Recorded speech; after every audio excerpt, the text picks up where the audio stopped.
Ukrainian troops first broke across the border into Kursk in a surprise incursion on August the 6th, and for the past 5 months have resisted Russian attempts to fully expel them.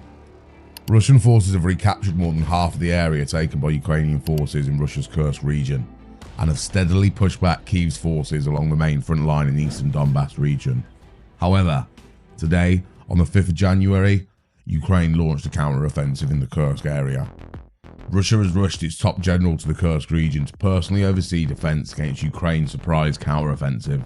General Yevkurov is said to be one of Vladimir Putin's favourite generals and the deputy defense minister, and he is said to have arrived in the Kursk region at 10 AM this morning.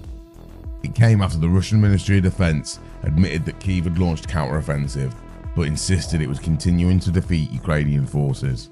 According to Russian military bloggers, Ukrainian forces launched attacks towards Berdin in the Kursk Oblast, sending minesweepers to clear routes towards Russian lines. Andriy Yermak, the Ukrainian presidential administration head, earlier wrote on Telegram, "Good news, Russia is getting what it deserves." In recent months, Russian forces had made gains in the area, pushing the Ukrainians back, but ultimately failing to eject them entirely. In a statement posted on Telegram on Sunday, Russia's defense ministry said, around 9 AM Moscow time, in order to stop the offensive by the Russian troops in the Kursk direction, the enemy launched a counter-attack by an assault detachment consisting of 2 tanks, 1 counter-obstacle vehicle and 12 armoured fighting vehicles. Several Russian military bloggers gave more details about the attack, saying it was launched from the Ukrainians' base at Sudzha towards the villages of Berdin and Bolshoye Soldatskoye, a district centre on the way to Kursk city. It's unclear at this time whether the offensive is sufficiently large scale to lead to any significant changes on the front line.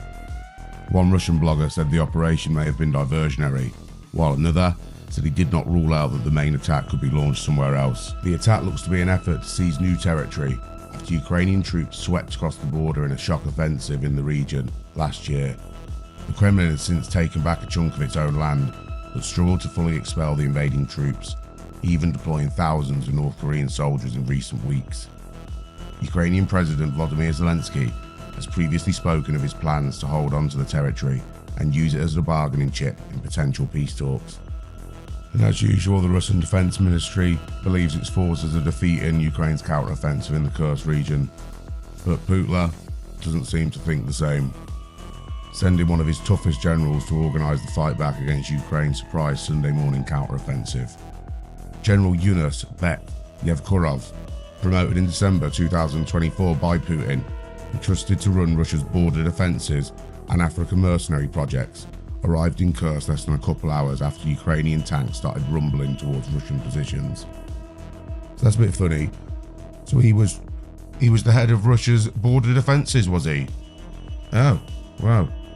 Great job, eh? Great job, General. Well done.